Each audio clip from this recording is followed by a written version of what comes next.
This powerful story begins with a car crash. I was in the passenger seat, my brother Liam driving us home from school. I had my headphones in, barely listening to him talk about some internship our mom was pushing him to apply for. Then, a sudden screech of tires, a violent swerve, and the terrifying sound of tearing metal. I remember blood, pain, shattered glass, and then blackness. When I woke up, there were no tearful parents by my side, just the harsh glare of fluorescent lights and the sterile scent of antiseptic. My arms were tethered to IVs, and my torso ached as if it had been ripped apart and clumsily sewn back together. I blinked, disoriented, my mouth parched. I tried to speak, but only a raspy groan escaped. A nurse noticed I was awake and called for someone. Moments later, my mom and dad appeared, but there was no panicked relief, no parentao embrace. They looked utterly drained, not from worry, but from sheer inconvenience. "She's awake," my mom stated coldly to the doctor, completely ignoring me. She didn't reach for my hand, and my dad wouldn't meet my gaze. The doctor, however, offered a relieved smile. "You've been through major surgery. You lost a kidney in the accident, but you're stable now. We saved you." I tried to ask about Liam, but my throat burned. The nurse offered me ice chips. When I finally managed to voice his name, my mother answered with an air of boredom, "He's fine. Just a few scratches. You, on the other hand, will be here a while." Her tone wasn't upset, just annoyed. The days blurred into a hazy continuum. I was trapped in that hospital bed, desperately trying to piece my body and mind back together. Liam never visited, and my parents only showed up when absolutely necessary. I tried to rationalize their absence. Maybe it was shock, or guilt, or perhaps they simply didn't know how to cope. But everything changed the night I overheard their conversation. It was late, and I couldn't sleep. The pain was too sharp. The room too cold. Half dozing, I heard muffled voices outside my door. I was hooked up to fluids, weak but alert enough to listen. It was my mom and dad, whispering with the doctor. "So, you're saying if we take her other kidney?" My mother's voice trailed off. "She wouldn't survive that," the doctor replied firmly. "She's already lost one. Removing the second would mean ... But Liam needs it." My dad interrupted. "He's the one with the future. She's just a girl. She doesn't even know what she wants in life. She'll never be able to carry much or run. She's already limited." My mother added flatly, "This would be a sacrifice that means something." The doctor was stunned. "You're talking about killing your daughter? She'd be doing something good for once." My mom snapped. I couldn't breathe. My own parents were trying to offer me up as a donor for Liam. They hadn't asked me, hadn't told me. They were planning it behind my back. My stomach churned. I pulled the sheets over my face, trying to remain still. I wanted to scream, to rip out the IVs and run, but I couldn't even lift my arm. Tears streamed onto my pillow. I had always known they loved Liam more. He was the golden boy, the one they proudly spoke about. I was always an afterthought, but I never imagined they'd be willing to end my life just to preserve his perfect future. They left, and I waited until morning to speak. In that moment, I made a decision. I would get out. I would live, not just survive, but thrive. And I would make sure they never forgot what they tried to do to me. Never. The next morning, I quietly asked the nurse if I could speak to the hospital social worker. I didn't explain why, just that I felt unsafe. The nurse nodded, a flicker of concern in her eyes. Something in my voice must have conveyed that this wasn't about pain or recovery, but about survival. By that afternoon, I was propped up in bed, facing a kind-faced woman named Judith, who spoke with the softest voice I'd ever heard. I told her everything. I didn't cry. I was too numb. I spoke in a low, careful voice. My parents asked a doctor to take my remaining kidney from my brother. They said I wasn't worth as much. Judith blinked once, then closed her notepad.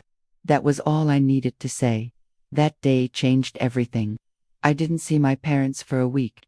Judith filed an ethics complaint with the hospital. A protective order was placed on my room, and my family could no longer access or alter my medical decisions. I had never felt so terrified, yet so free. Judith helped me make arrangements.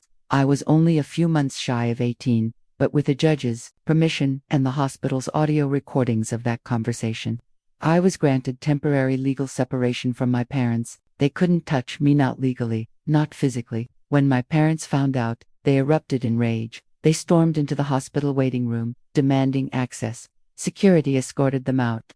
I watched from my window as my mother pointed her finger at the nurse's desk, screaming, "She's brainwashing our daughter. That girl belongs to us." But I didn't belong to them anymore. Not after what they said, not after what they planned. The news quietly spread among the staff. They called me the kidney girl. A few nurses cried when they heard my story. One doctor came in, placed a hand on mine, and said, "You deserve to live on your own terms." After 3 weeks, I was discharged into foster care. It wasn't glamorous, a small apartment, a thin mattress, but it was safe. Safety was everything. I finished high school online while recovering, worked nights at a bookstore, and saved every penny. I refused college assistance. Even when social services offered, I wanted nothing with strings attached. I wanted full control of my life. I eventually changed my last name, taking my great-grandmother's maiden name, Olan, a name with no connection to the people who called themselves my family. Years passed quietly, but I never forgot what they tried to do. Not when I got my first job at a healthcare startup. Not when I rose through the ranks in 3 years to become head of operations. Not when, by 24, I became part owner in the company I helped build. And certainly not when a familiar name popped up in an executive candidate search for our newest open role, Liam, my brother.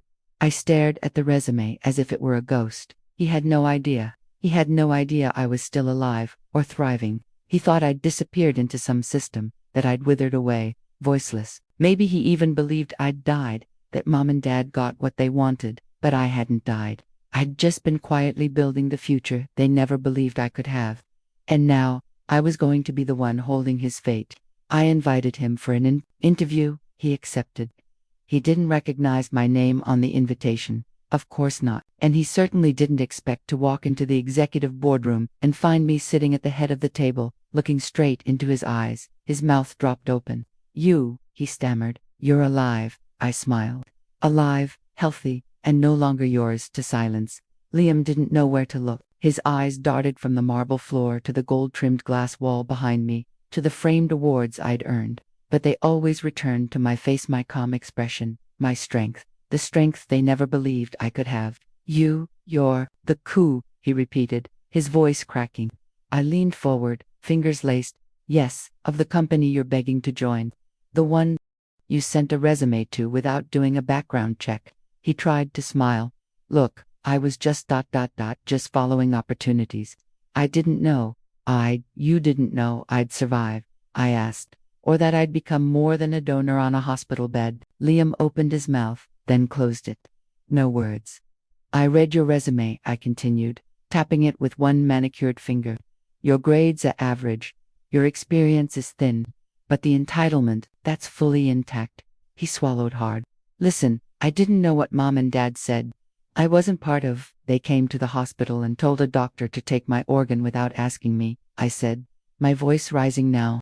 "They said, she's not as important as Liam." I heard them. I was awake. "Do you know what that does to someone at 17?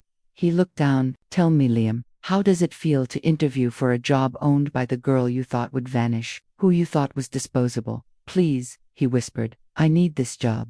Things haven't been easy." I stood up slowly, walked to the window. The city shimmered below us. My voice was cold. "You can tell Mom and Dad I heard every word, and that now I'm in a position they'll never reach." Then I turned to face him. "As for this job," I paused, "I created a policy here, one that protects people who've been betrayed by their families, who were treated like nothing. So, no, Liam, you don't get to wear a suit and walk into this company and act like nothing happened." His face turned red. "You're ruining my life." I tilted my head. "Oh, you mean like you all tried to ruin mine by stealing my body, my freedom, my future?" He glared. "You always played victim." I leaned in just enough so he could hear every word. "No, Liam, I was the victim. Now I'm the ending." He stormed out. I stood there for a moment after he left. Quiet, peaceful. Then I called HR, blacklist the name permanently, and send a notification to our partner firms. They won't be hiring him either. That night, I went home to a modest apartment overlooking the lake. I didn't need a mansion. I had something more valuable: peace. I sat on the balcony and read the email from the hospital. They were launching a campaign to protect minors from unethical parental control in organ donation. They were naming it after me. the Claire Protection Protocol. Claire, my new name, my real name, not the one my parents gave me, but the one I chose when I freed myself. A week later, a letter arrived in the mail. No return address, but I recognized the handwriting. It was from my parents. Inside was a desperate plea. They were in financial ruin. My brother couldn't find work. They were losing their house. They asked if I'd help as a daughter. I wrote back, I was your daughter when I was unconscious in a hospital bed. You chose your son. So now live with that choice. I never heard from them again. But sometimes, late at night, I think about that moment in the hospital when I was half awake, tubes in my arm, and heard my own mother ask a doctor, can we take her organ for our son? And I smile, because they thought that was the end of my story. They had no idea. It was only the beginning.